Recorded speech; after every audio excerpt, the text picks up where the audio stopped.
Be something plaguing you, Jake? Skeeter! There's another one. Grandpa can't even rest without getting bit by the critters. I wonder where they all come from so sudden like. Must be a sump hole nearby. Well, I don't see no one. Why, I heard once that turpentine was good for the bites. Well, without nary a sump hole hereabout, the skeeter just allowed to nest any place where it's dark enough. Then what makes the finest kind of a nest? I ask you. Whiskers. Whiskers? Why, bless you, Jake, I've worn whiskers for parcel of years, and I ain't never attracted any more skeeters than anyone else. Well, now, fellers, you don't think my whiskers be skeeter's nest now, do you? Gentlemen, wouldn't you say that in the name of the common whale, Tull should have his whiskers salted? Now, boys, it ain't needed. I had a bath in the river not 4 weeks since. Let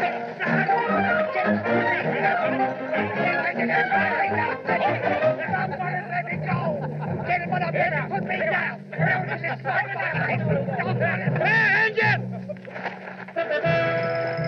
Hold up! Put down those guns. I said put them down. Now stand away from them.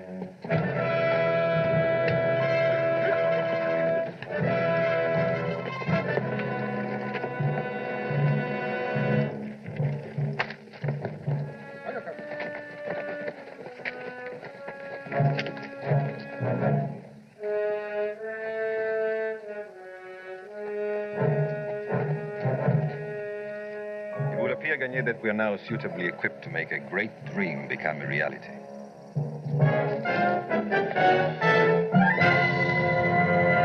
Daniel Boone was a man, yes, a big man, with an eye like an eagle and as tall as a mountain was he.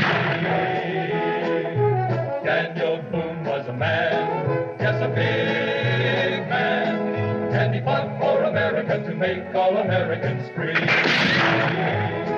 From the coonskin cap on the top of old Dan to the heel of his rawhide shoe, the ripplingest, roaringest, fightingest man the frontier ever knew. What a boon, what a doer, what a dream come truer. What a boon, what a doer, what a dream come truer was he.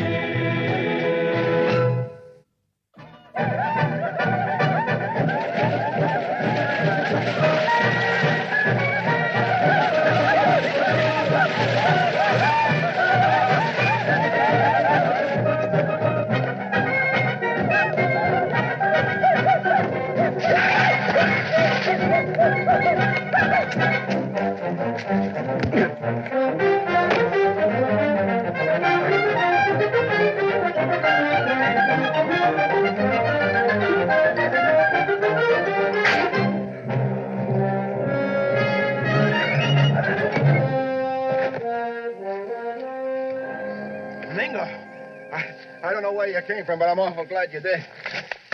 Illinois, where did you find that?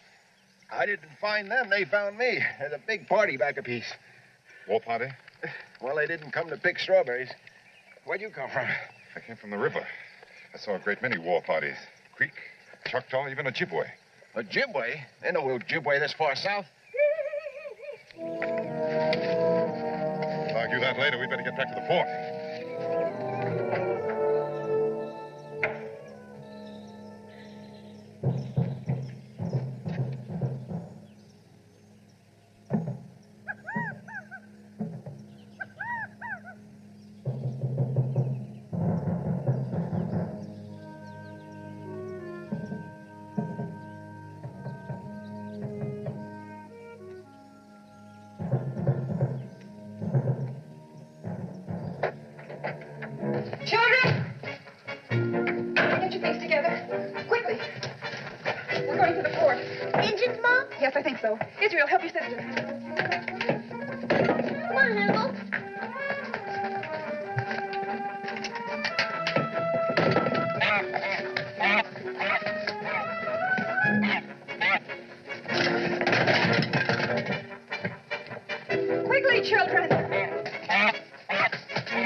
Don't show any fright.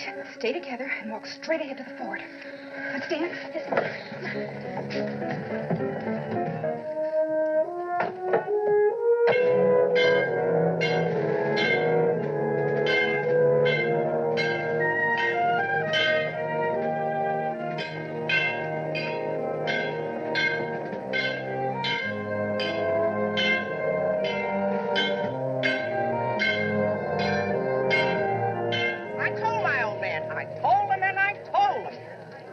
Jacob, I says, this ain't country. This ain't country fitting for nary a Christian. That's what I told him. Oh, Becky. Yeah. I brought my gun and some food. That's all I had time to grab. Well, food's what we need. I can't blame food. Let the Indians have it, I say. Leave us get back where it's safe. Safe for a bite to chase a cow or pick a mess of greens without being scalped. How bad is it, Cincinnatus? You tell him, Mingo. There are numerous war parties from many tribes. I don't believe they're strong enough to attack the fort, but they will wait outside to ambush anyone who tries to go out. What about Dan and the other men at the Blue Lake? Oh, I think they're strong enough to hold off any war party. They get back here, we'll just skirmish them redskins right out of the brush, send them right back where they come from. We're going to have to get through to them if we expect to put up any kind of a fight. Even if you do get through to them, will they be able to get back in time? That all depends. It shouldn't take more than 2 days for them to get back here. Well, in the meantime, what if they attack? We're just going to have to make out with what we got on hand. It ain't much, but most of these women can shoot straight as a man. Little ones can load. Not for me. I'm pulling out of here. I'm taking my child and what little I've got left. I'm going east of the mountain. And if there's a soul amongst you that's got a bit of sense, you'll all come along, too. And when the men get here, they can follow us.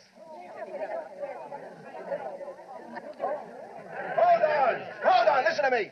You know better than that. You think the engine's just going to let you go? You won't get a quarter of a mile from the stockade and they'll kill you. Oh, they won't hurt women. Well, you don't really believe that, Keziah. Womanhood doesn't mean a thing to those savages. They'll kill us, or they'll take us prisoner to be tormented by their squaws or turned into slaves. Don't you understand? We've got to stay right here where we've got walls to shelter us. Oh, that ain't for me. You know, I think we can deal with them if we promise to go away and not come back. I think they'll accommodate us. Madam, they will accommodate you with a scalping knife. The only sensible thing to do is stay here. Natus, you organize whatever men are left. We'll try to get through to Blue Lick, get word to the men. And leave us women alone and helpless? She's right, Yad. What few men are left will do little good outside these walls. We ain't just going to let them Injuns take all our men captives. Yes, but force isn't the answer. Against such overwhelming odds, the only effective weapons are stealth and cunning. That's right. I'll start for those men right after dark. You're going to stay right here and help me drill these women to some kind of a defense force. Now, Natus, there ain't no one better than me at stealth and cunning. Yeah, we need you right here. Well, who's going to go after those men? I'll go. I reckon it's settled then. That don't settle nothing. I still say we ought to leave. We're trapped here in this fort, and there's no way out unless we go now. Sari? Keziah Tinch, Come on. you're a strong woman and there's a sight of muscle in you. But if you try to leave this fort, I'll knock you down and I'll sit on you. And as for the rest of you women, you talk about running to safety. It's the wise thing to do, Rebecca. I'm sure our men would want it. Your men have troubles of their own. This is our trouble. Oh, sure, it may be the wise thing to do. We've lost everything. There's nothing to stay for. So let's turn our back on hardship and danger, and let's run. And while we're at it, let's forget about the bodies of the dead men who died trying to win this land for us. And let's forget about the children we've buried within sight of this fort, and the work and the tears and the suffering we've put into this land. Oh, that's the wise thing to do. Well, I'm a foolish woman, I guess. I paid for this land in such bitter coin that I couldn't stand the agony of losing it, of turning my back on Kentuck. So I'm staying, and my children will stay. And if we die, at least our dying will have some purpose. Yadkin, you better start drilling us now. We got a lot to learn before those savages attack. Natus, pass out the rifles. Careful how you handle it. Well, I guess I won't be running out of here by myself. All right. Give me one of those firing sticks.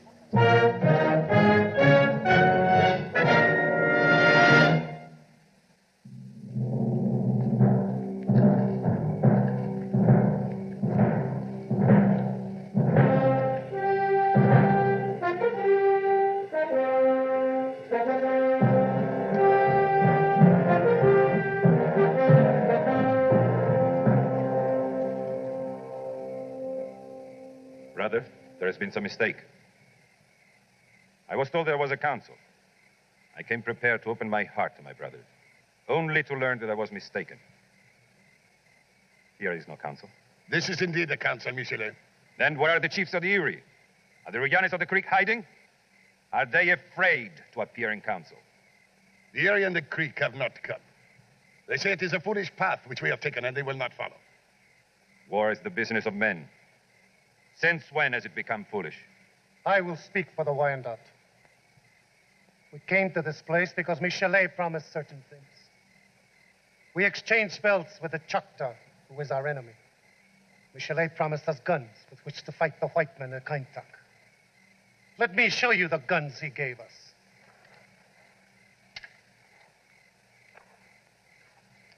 Look at this gun.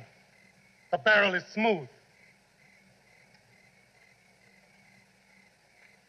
Perhaps it'll kill a man at 100 paces. But the white men have rifles. Their guns will kill at 300 paces. The Wyandot do not wish to die uselessly. Let my brothers empty their hearts, and then I will talk to them from their father, the great king across the sea. We have laid aside all hatreds to fight the white man who we were told is weak. We came to this place because Michelet promised us a victory. He also promised us many guns, much powder and lead, flints, and many hatchets. I think many of us would die trying to reach the walls of Boonesboro. How many men are behind the walls of Boonesboro? A pitiful handful. Some chiefs have taken their warriors to surround the fort. They are waiting only to be joined by my brothers here at this council. There is also Boone. Talawa speaks the truth. One man. Are my brothers' children to be frightened by a single man? When Boone fights, the others fight like him. He is a great war chief.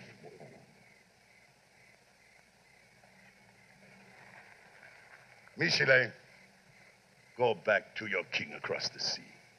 Tell him his children cannot fight in this war against such odds. This is in the hearts of all of us. I speak for the Choctaw. I speak for the Wyandot. Put out this fire. The council is ended. Wait.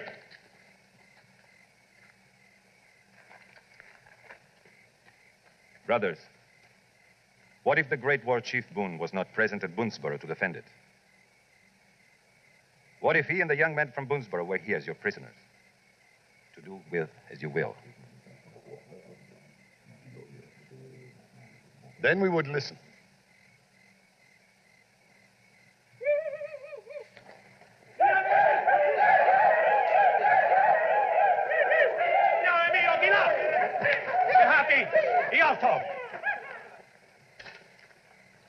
Boone. Howdy, Talawa. Boone has come a long distance to see me. Take it. So you have other visitors. Permit me, monsieur. I'm Jean-François de Miroac, Comte de Michelet.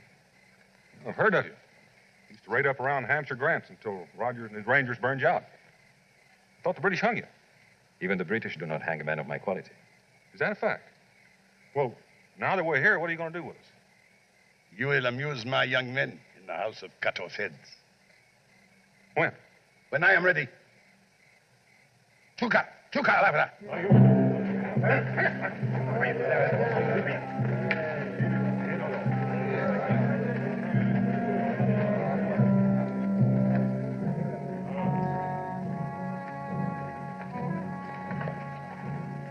There is Boone.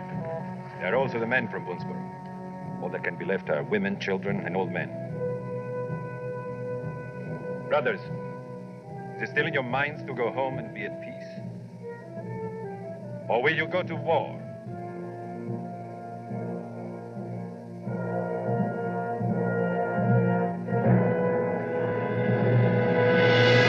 I speak for the Choctaw.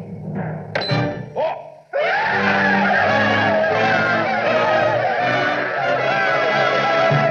I speak for the Wyandot. War!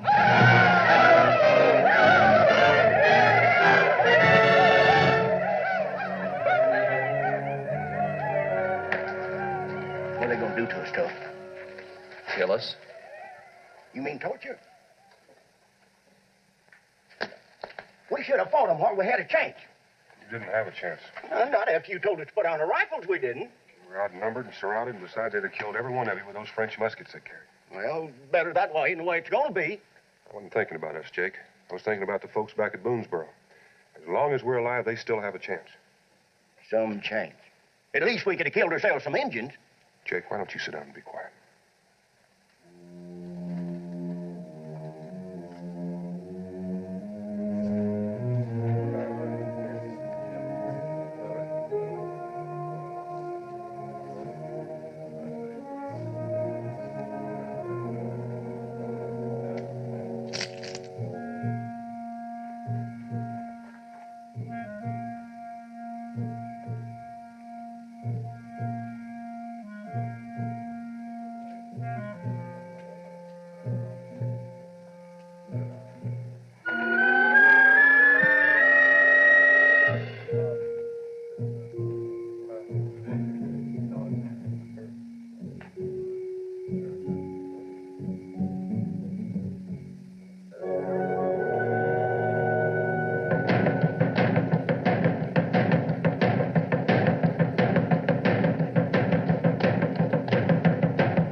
Boone so eager to die that he will take the place of that one? Nobody's going to die. Tolliver, the older you get, the more your wits are addled. Well, I've even seen more common sense than a loon. Even a loon has got more brains than to throw away a nice, fat fish he just caught. A loon eats it and enjoys it. Here I go. What is it you want to do? You just want to burn it up, that's what. Tolliver, you stay out of it. You're going to cost me and Tolliver money. Tolliver, this man speaks with a snake's tongue.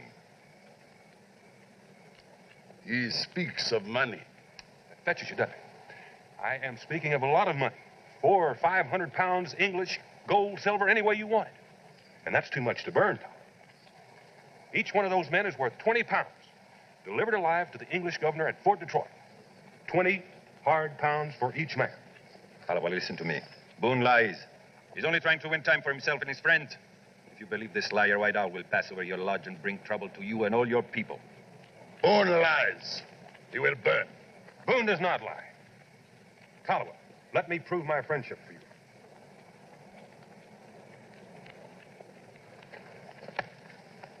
Who let this Cherokee dog into camp? He's a chief among the Cherokees. His name is Mingo. Boone, you were my brother. No Cherokee is any brother of mine. This man pretended to be my friend, my brother. With this whip, he whipped me like a dog. Let me prove my friendship, Tolliver. Let me kill this man with my bare hands. You will fight. Now.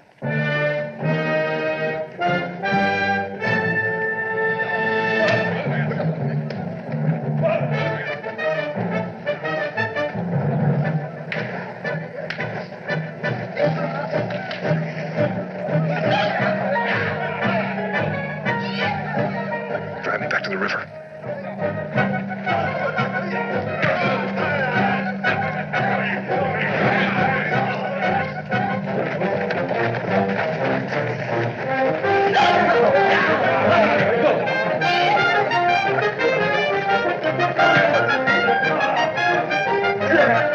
I'm gonna break your back. Scream.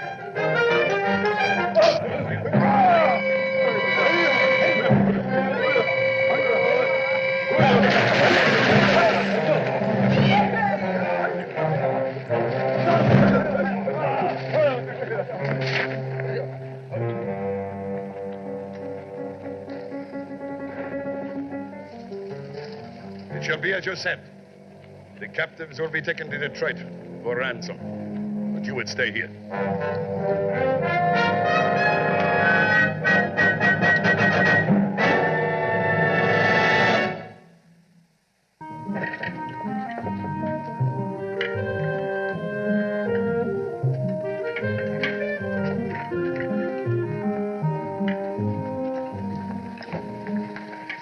Here's your supper, Israel. Ain't hungry. Oh, Israel, I thought you liked Irish stew. I know. I just ain't hungry. Well, hungry or not, you've got to have something on your stomach. Now, I want you to eat. Yes, ma'am. Ma? Yes, Mama? Israel and I, we heard some of the women talking today. They said that Pa and the others might not get back in time to help. I'm sure that as soon as your father finds out, he'll come back as quickly as he can. They also said that Pa and the others might not get back at all. They might have been captured. Or even dead. We heard him say it. Mime and me. Children, you know what your father says about idle tongues. Yes, ma'am. And remember, your pa knows that wilderness and the Indians better than any man in Kentucky. And he wouldn't be very happy if he thought we were sitting here worrying about him, now would he? No, ma'am. Now, let's just have faith that God will take care of him and us. And that one day soon he'll come through those gates out there wearing a smile as big as the wilderness itself. We wouldn't want him to find us with long faces and an empty stomach, now would we? No, ma'am. Let's eat.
When you get here. Hurt? Chilled, a little bruised, otherwise in superb condition. You've got a long run in front of you. Go with the Cherokees and tell them to send help to Boonesboro. What about you? Can't leave as long as the captives are in Talbot's hands. He finds out I've tricked him and butcher them all. Besides, I want to find out what Michelet's cooking up and why. What they'll do to you if they find you out, Daniel. Be careful.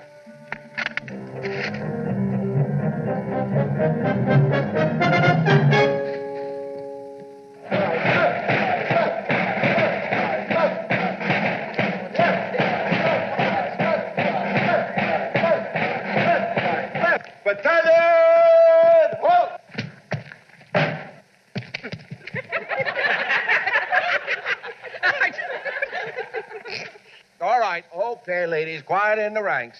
Quiet down now. Israel, move back. We're going to try the manual for loading and firing a musket in 12 counts. 1, round your muskets. 2, powder your muskets. 3, ball your musket. 4, handle your ramrod. Now, you know that's a sight of nonsense, Yadkin. By the time a body would get through counting, why, one of those red devils would have her hair. You just pour in your powder, chunk in your ball, give it a poke, and let fly. That's the sensible way to do it. Well, that ain't why we're here, and you know it. We're here because we want them Injuns out there to think there's a whole battalion of militia in here. Now, the only way to do that is by acting like militia. Now, once again, by the numbers, round your muskets, number 1. Number 2. That's my Sarah! That's my Sarah! Handle your...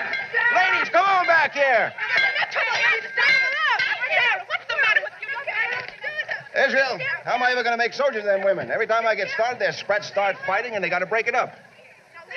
I guess he thinks drilling's a lot of wasted time. Well, maybe it is, maybe it isn't. But they may hold off a fight if the Indians think there are men in here. Maybe drumming will do just as well. I mean, if I drummed up a regular storm, like they do in the militia, every time anybody so much as sneezes, they'd think militia was in here. That's as good an idea as I've heard in the Coon's age. You just go ahead and drum away, Israel. Yes, sir.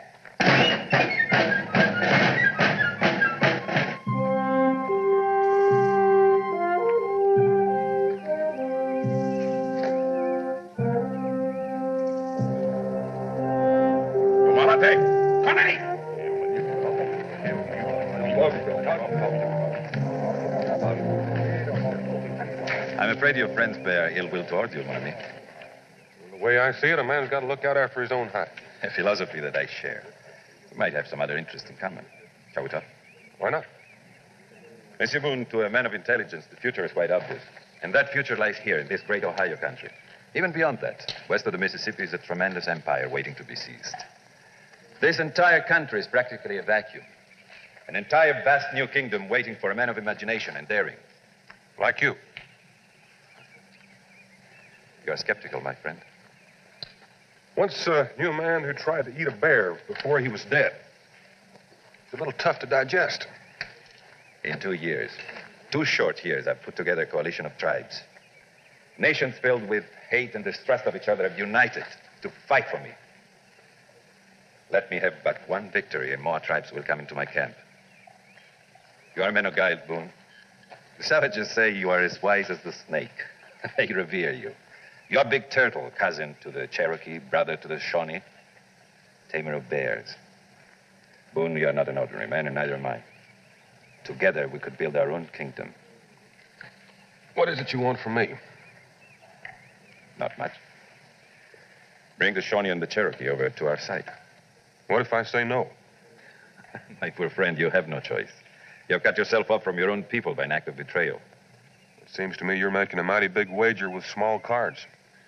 You know the Indians, Michelet. Very changeable, very superstitious. I've said a great victory is needed. Now the victory is in my hands. I will take Boonesboro. That's a tough fight to chew, Colonel. Ordinarily, yes. But with its men gone, a handful of defenders, how can it withstand siege by 400 warriors? It will fall. The most formidable settlement east of the mountains will fall to me. I will be another Hiawatha to these Red Indians. I will forge the greatest confederacy in history, the greatest nation in America. Well, I've got to say this for you. When you dream big. Great dreams are the angels of great deeds. Oh, yeah, it's Cincinnatus. If we don't get some of these people out of here soon, there's going to be murder. It all started with the kids. Fight all day long. Sarah Tench has got a knot on her head the size of a goose egg. Well, she got hit by a stone. Well, gonna have to fly a hot poultice. Sarah Tench is gonna have to get along without that poultice, Becky. I thought there was plenty of water. The cistern was dug to provide water for a few families. Not the kind of crowd we got now. Now on, we're gonna have to ration it. Cup a day for everyone. But we've got children with fever. I'm sorry, Becky, it just can't be helped. There's plenty of water in the river. In fact, there's more than enough to keep us supplied till we dig another well. Oh, Cincinnatus, listen to me. Sure, there's plenty of water in the river, but who's going after it?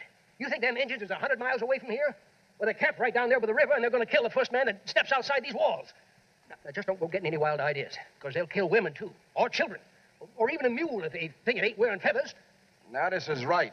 Anyone trying to sneak out after water is going to get his or her scalp lifted without getting so much as a sip. Well, who's talking about sneaking? You mean you're just going to go out at high noon and dip it up, huh? Well, not just walk out exactly. We'll make a party of it. We'll sing and play, and the children will splash in the shallows. Woman, you're out of your mind. Becky, what makes you think them engines ain't going to jump you?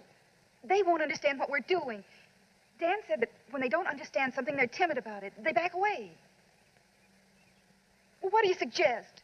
Go out there and take a chance on getting killed quicker, or stay here and listen to our children slowly die?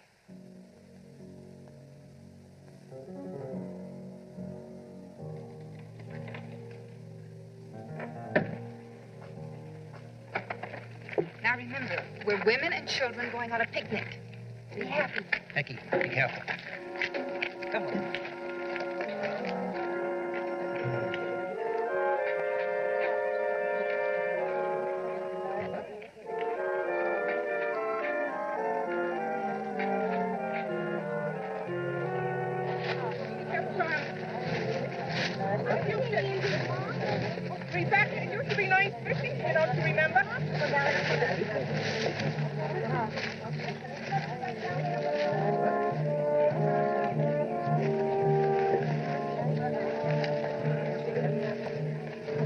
Jerry's room. Now take your boat and go play with it.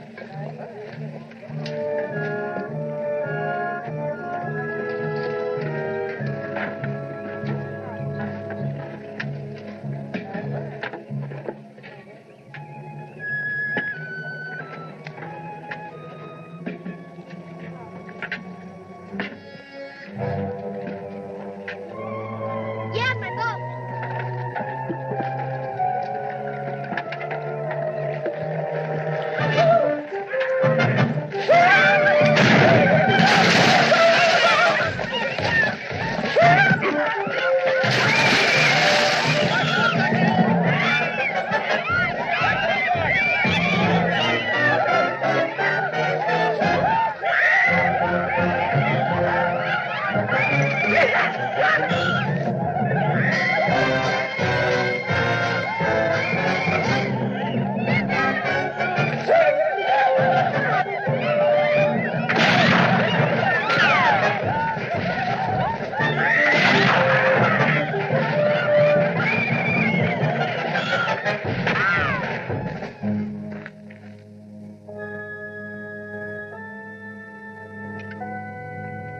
Men are long overdue, Yad. Maybe something happened to them. Maybe they couldn't get through the engine lines. Either way, we're going to need some help. Sure could use a company of militia. That would be a sight of comfort. Question is, who goes after them? Well, I'm a lot better at talking and running than I am at fighting, so reckon it'll be me. That's the way I see it.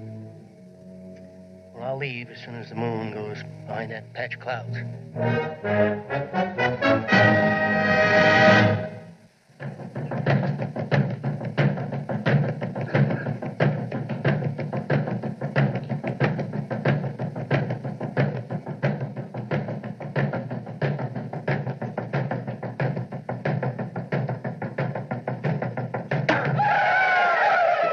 Ojibwe, Choctaw, Wyandot. 4 tribes waiting on the banks of the Kentucky River to march on Boonesboro. What a triumph. Perhaps you don't agree. You ever think about the people who are going to die? Men live in the shadow of death from the time they're born. I'm not talking about men. I'm talking about women and children. That's it. You have a weakness, Boone. I have discovered it. You have pity. And you have none. I cannot stand weakness in a man. I cannot trust such a man. I'm beginning to wonder if I can trust you. When you make up your mind, let me know.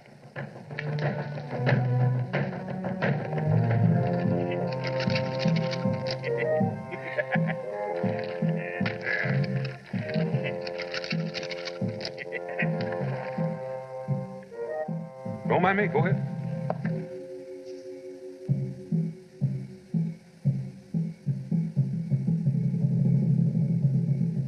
Sure.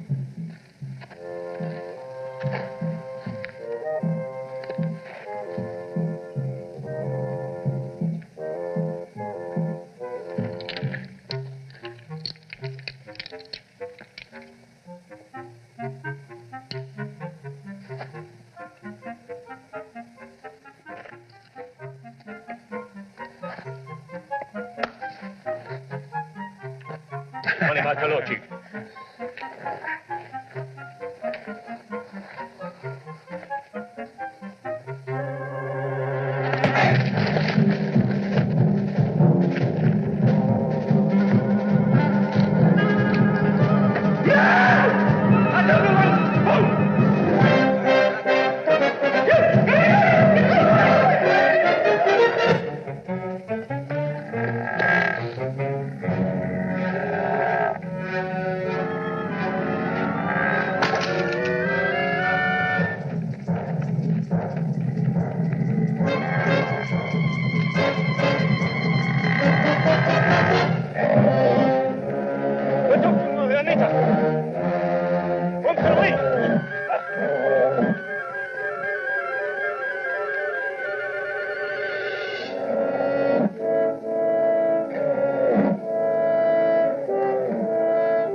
What happened?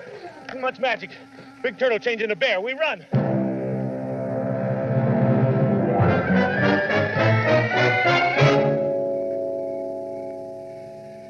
Now we are alone, Boone. Face to face. I'm most grateful to you for this encounter, believe me. You're holding some advantage. Yes, I hold your life in my hand. But half an ounce of lead won't settle which is between us. Perhaps you ought to take me back to Talawa for burning. Perhaps, but I don't think so. No, mon ami, that will not settle which of us is the better man. Only one of us must leave this place. I will put the pistol down. We will fight for it, man to man.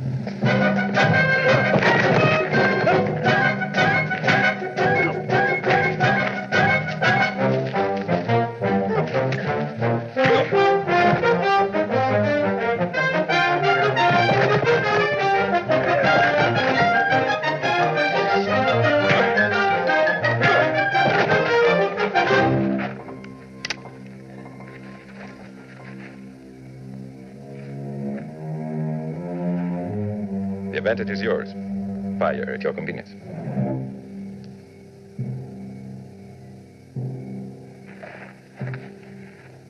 The Indians moving on Boonesboro. I expect to do little good to kill you. Like you say, what's between us can't be settled by a half an ounce of lead. That weakness of yours, Boone, that instinct for pity and fair plays betrays you again. So we shall meet again some other time. And perhaps then we can settle matters between us. Until then, mon ami.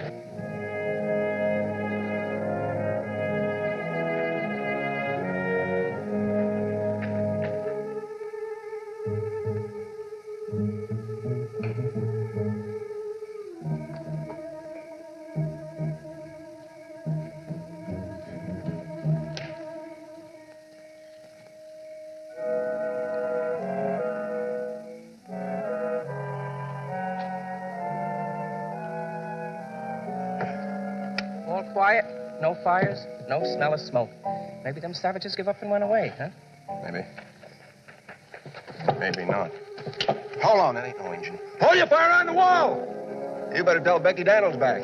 I sure will.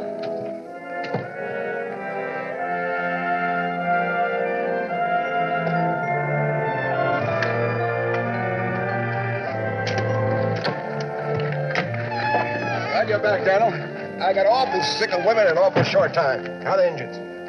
Tell you later.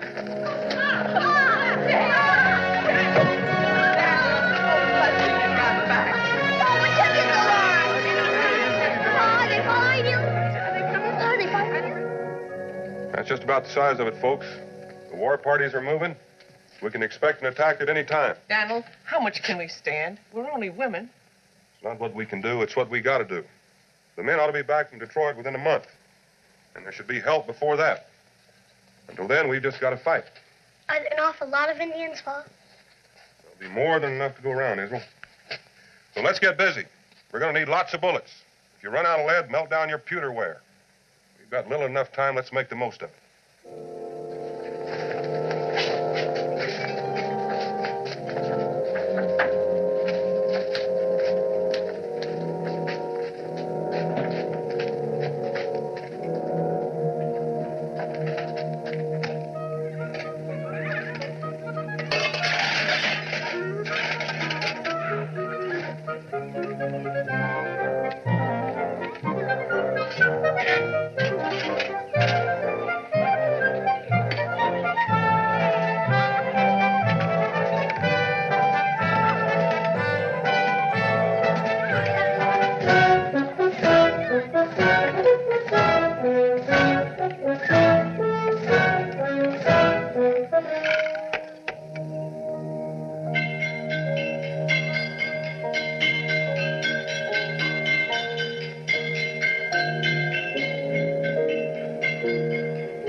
man.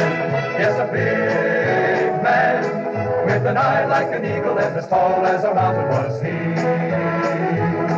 From the coonskin cap on the top of old Dan to the heel of his rawhide shoe, the ripplingest, roaringest, fightingest man the frontier ever knew. Daniel Boone was a man, yes, a big man, and he fought for America to make all Americans free. What a boom, what a doer, what a dream come a truer, what a boom, what a doer, what a dream come a truer was he.